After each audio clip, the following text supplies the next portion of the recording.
rise together or we hang separately, as our founding fathers once said. Jason Marsh is with us. Surviving Euphoria is his book, survivingeuphoria.com. He comes out of Minnesota. And a big shout-out to our listeners in Minnesota at 107.1, I think it is.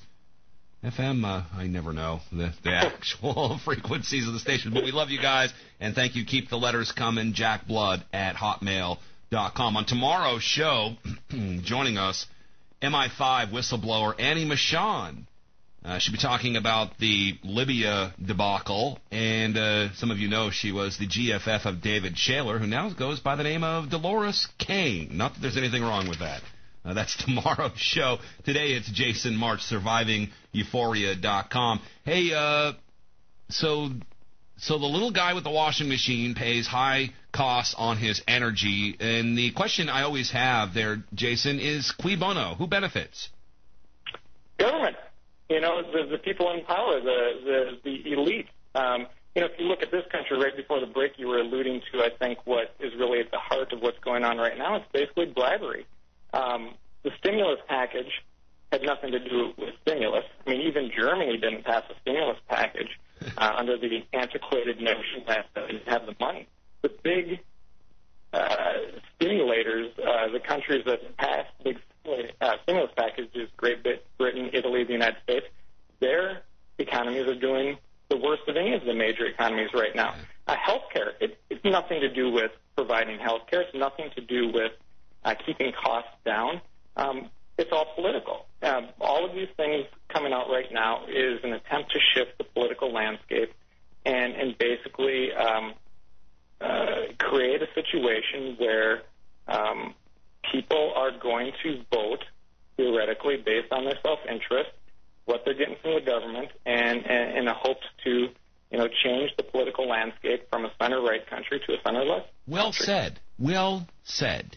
Okay? Because that's exactly what we have here, and it is certainly centralization of everything. And I just think the simplest solution to all of this, Jason, is to decentralize and repeal. I mean, I'd like to see more people understanding that concept. I think they are. They're out in the town halls meeting up with the brown shirts, Obama brown shirts. These thugs that are bussed in to keep order at the town hall meetings. That's a good thing. I think it was John F. Kennedy that said if you don't allow a peaceful revolution to happen, you're going to have a violent one. Absolutely. It's just how things work. It's the physics of politics. Let's call it that. Let's go to the 10% unemployment and what happens to entrepreneurs under the system that Europe currently has.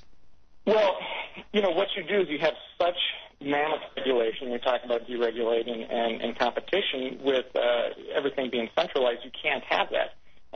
Great little stories kind of highlights that. His landlord was a filmmaker in Berlin, laid off, was unemployed for a long period of time, and he wanted to start a business in Berlin. And he was a member of the Green Party, ironically, which pushed for a lot of this regulation. But for him to start a business in Berlin would take between 6 months and a year, about 5,000 euros to incorporate, endless paperwork. What he could do is he could jump on a cheap commuter flight to London, do it in 3 days for 500 euros, a tenth of the price, and now his film company is incorporated in Great Britain. And so when you have this mammoth amount of regulation and central control, you're going to see a flight of capital. You're going to see business moving elsewhere.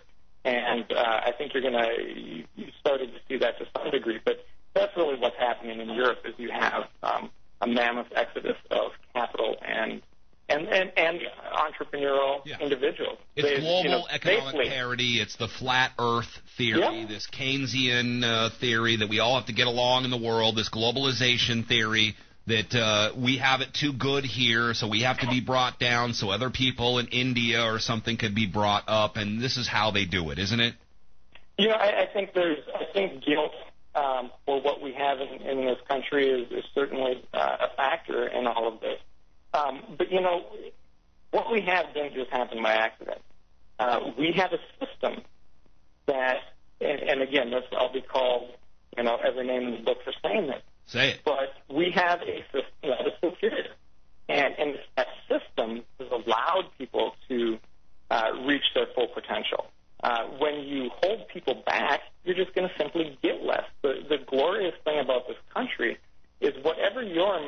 dream, whatever you want it to be, those opportunities have historically existed here. And it's that system that has allowed for the exceptional amount of prosperity and opportunities. Yeah, we have it so bad here. Why does everybody want to come here? Well, yeah, I talked to an immigrant for any short period of time, and you'll get kind of a fresh perspective. And, my wife and I certainly got that when we were in Europe, because, there's a kind of this notion that, especially by a lot of people in this country, that Europe is kind of this pinnacle of civilized society, that, this is the natural evolution of a society is through this European social democracy. And people with that idea certainly cherry-pick the good aspects of it. But the opportunities that exist in Europe versus here are massive. We really got to, in essence, kind of be like immigrants and come back and say, wow, we do have it really good here. Yeah, in Europe it is, I think, for the most part, the essence of nepotism and initiation. You got to know somebody to kind of make it up the corporate chain, which is pretty much is the way it is now with cartel capitalism. We're free market capitalists. Jason, sorry, I apologize to everybody for saying that. But this is an example. We're going to talk about this on our Wednesday show, Jason. And here is the new, freshly nominated head of OSHA, which, regulates our workers. He believes guns should be treated like asbestos and banned in the name of the public good. So we see how this all fits together, don't we? Hey, if the government has a vested interest in taking care of you, they have an vested interest in controlling what you do. I'll be wearing my seatbelt later tonight and not talking on a cell phone and everything else I'm supposed to do before I get in my car. Surviving Euphoria. Great title for a book. SurvivingEuphoria.com. Jason Marsh from Minnesota. Thank you for joining us on the show today and giving us your time. Appreciate it. Thank you very much. Good stuff, man. All right, tomorrow, Eddie Michon. I'll also be interviewing a rock star. We'll see if we can get that on for you tomorrow as well. Stay with us. Deadline Live, and stay with us because Karen Katowski coming up next, Pentagon Whistleblower, only here on AmericanFreedomRadio.com. I'll see you tomorrow. Until then, I'm Jack Blood saying be bold and mighty forces will come to your aid.